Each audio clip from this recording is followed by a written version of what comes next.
Hey, Freedom followers, Matthew again here, Freedom Home Services.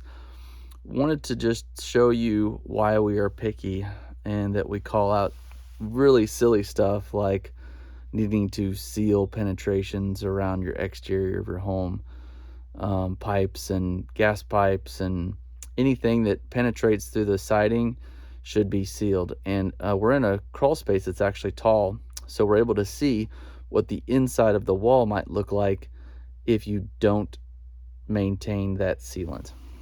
So you can see here, this is actually a gas pipe going through the wall, and you can see that it is wet. It has been wet, and if I could get my moisture meter on it with one hand here, you'll actually see that it is soaking wet.